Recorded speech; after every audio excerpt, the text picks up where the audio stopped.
In Sudan, in DRC, in many parts of the world, in Ukraine. But at the end of the day, it is still a wonderful and a beautiful world.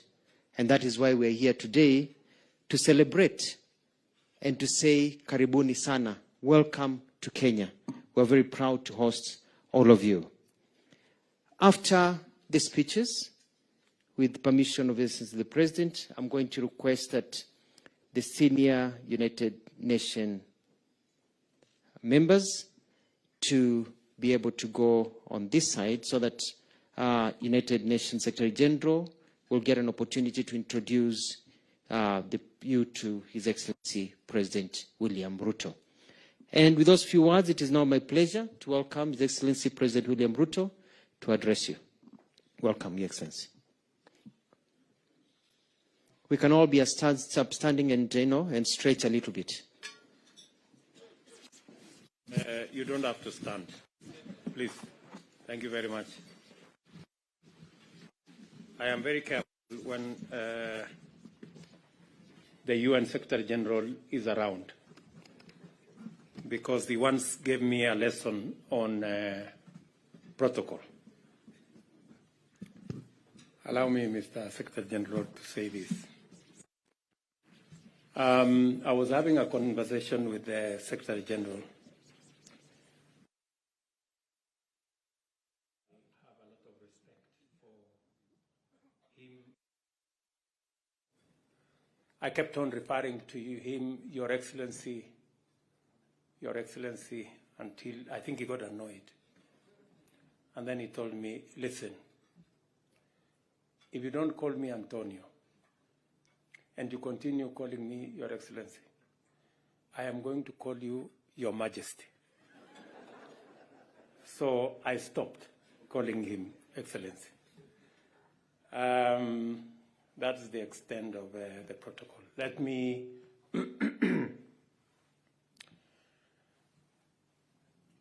Mr. Secretary General of the United Nations, Antonio Gutterres, the United Nations Deputy Secretary General, my dear sister, Amina Mohammed, Chief Executives of United Nations agencies, funds, programs, and related organizations, Excellencies, ladies and gentlemen, good evening and welcome to Nairobi.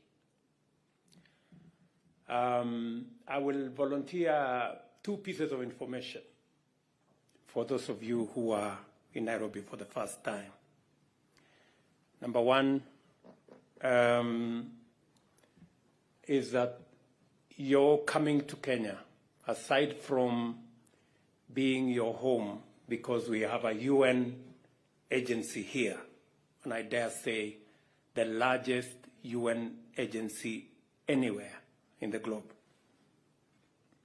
Kenya also hosts, somewhere 300 kilometers from Nairobi, that's where scientists, and I am one of them, discovered the earliest remains of man. It means that all of us, wherever you come from, whether you come from Europe or America, or like Antonio here, one day sometime we all began from here. So it is correct for me to tell you, welcome home.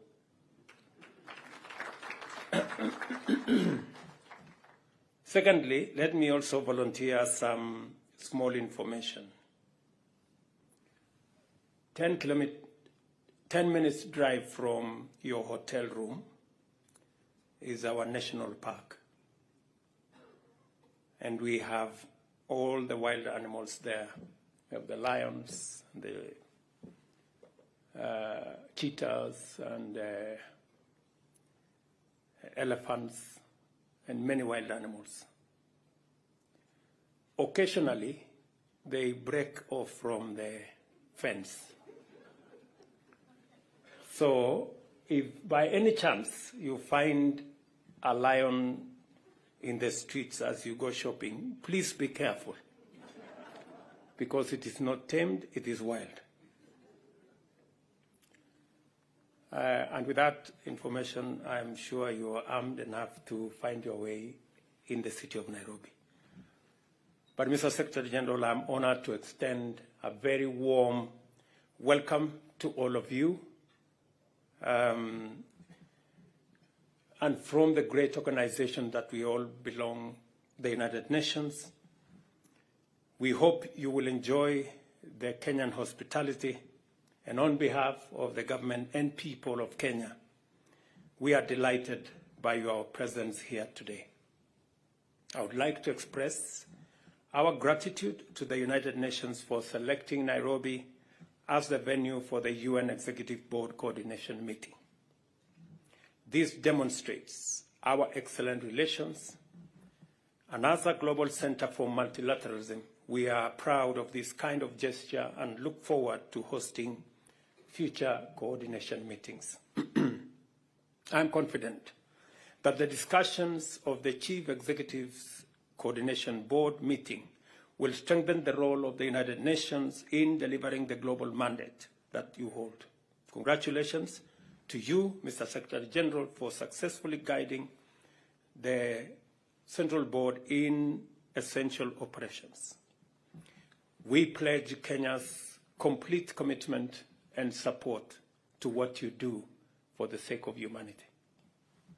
We recognize the critical role of the United Nations in promoting global cooperation, supporting sustainable development, and addressing global challenges through its global coordination, advocacy, and awareness raising, financial and technical assistance, and monitoring and reporting processes. Kenya is a crucial partner of the UN in multiple sectors, including implementing Agenda 2030, supporting the United Nations operations in the Horn of Africa and the Great Lakes region, and addressing complex global challenges such as climate change, environmental degradation, biodiversity loss, food insecurity, economic inequality, and of course, political instability. Our coordinated and strategic partnership has benefited from the development reforms, enhanced coordination of UN country teams, integrated pragmatic support, and mobilization of funding aligned with our national priorities through the UN Sustainable Development Cooperation Framework 2022-2026. In our region, the Horn of Africa and the Great Lakes, we continue to face many crises and natural calamities. Kenya, in collaboration with other member states, regional organizations, and the UN, provides political leadership towards resolving some of these very complex challenges. Specifically, Kenya has taken a leading role in championing peace in Eastern DRC through the EAC-led Nairobi process. We are keen to work with all international partners to restore peace and security in the Sudan. Somalia provides an opportunity to act in concert to consolidate gains made since the deployment of AMISOM in 2007. Kenya is proud of the United Nations offices in Nairobi and has invested heavily in the UN complex and Gigiri area's infrastructure. I call upon the leadership of the UN to strengthen the United Nations office in Nairobi to effectively extend its services to the global south. We already demonstrate this goodwill in the ongoing renovation of the Union Blocks A to J, and we hope that upon completion, the state-of-the-art complex will be an iconic model at the status of other UN headquarters in the global north, improving the delivery of its programs. I invite all of you to take advantage of the various hubs in Kenya to enhance efficiency and effectiveness in achieving your mandate. Mr. Secretary General, I have told you earlier that whenever you speak our language, and you are our voice. on the two most important items that the Global South faces. Number one is the subject of climate change. We believe that it is time for us as humanity to appreciate the existential threat that climate change poses, not to any particular country, any particular region, but to humanity in its entirety. And the urgent need to reconfigure what can be done, what everybody can do to deal with this challenge. We have taken the position as people from the Global South that it is not enough for us to say we didn't contribute much. It is not enough for us to say we are victims.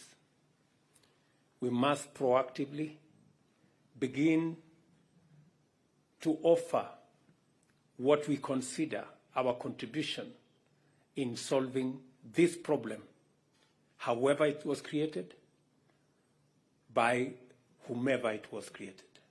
I think it is now our collective responsibility to find the solution. And Mr. Secretary General, I want to tell the UN family here, because we believe in you, that Africa, indeed the Global South, we have ideas, we have suggestions, we believe we can be part, and we should be part of the solution. It is now a foregone conclusion that we have to change the trajectory from development fueled by fossil fuels to green energy growth.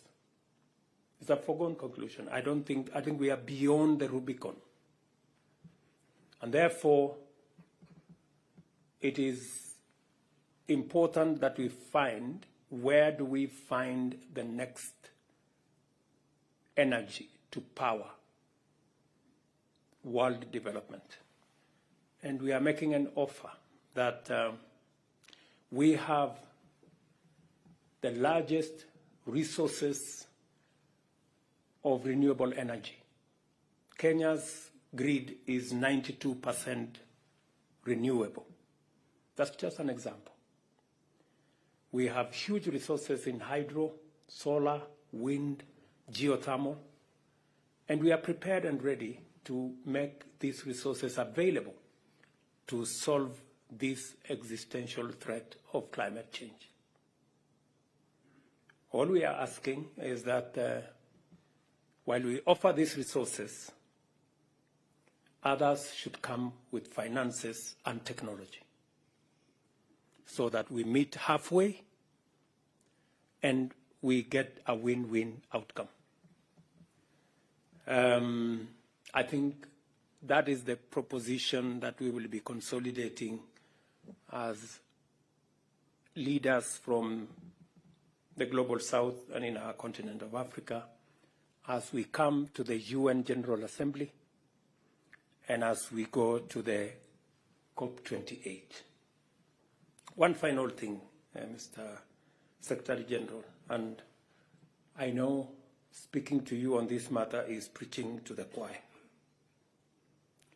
is the issue of reform of the international financial architecture.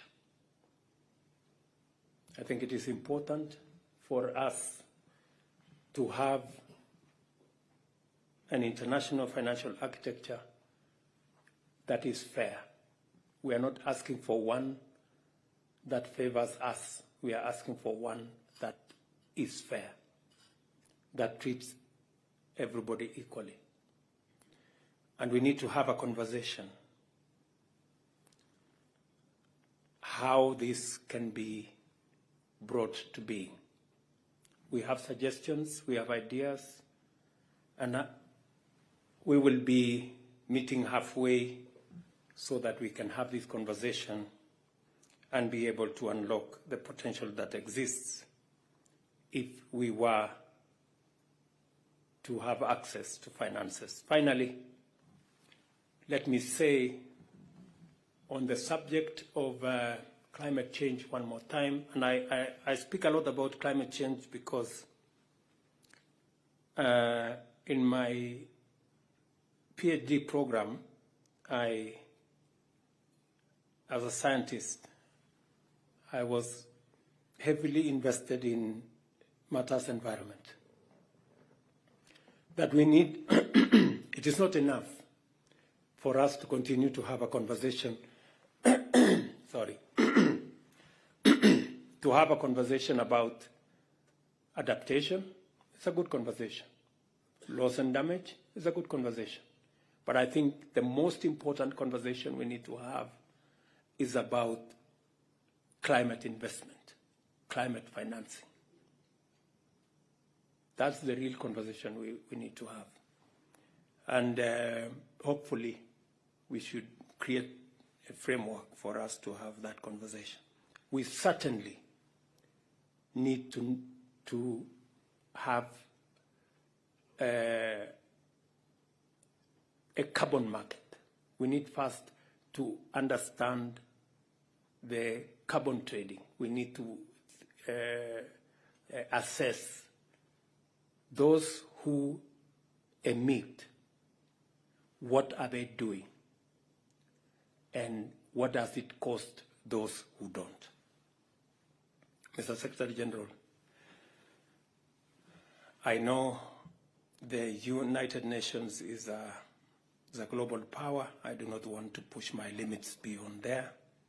Let me stop.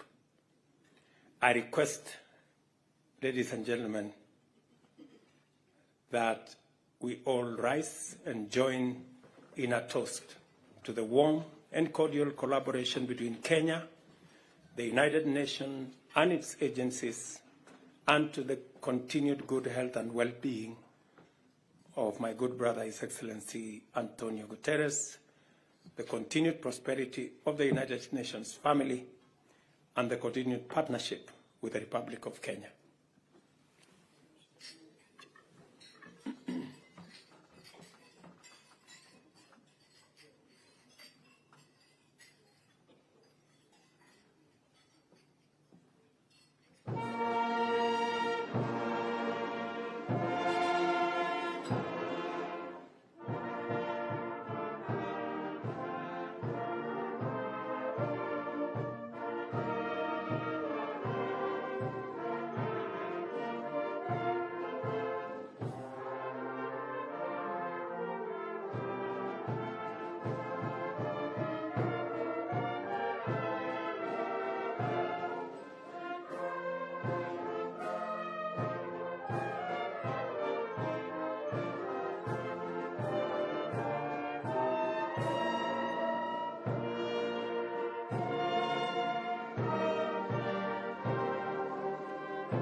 Thank you very much. Let me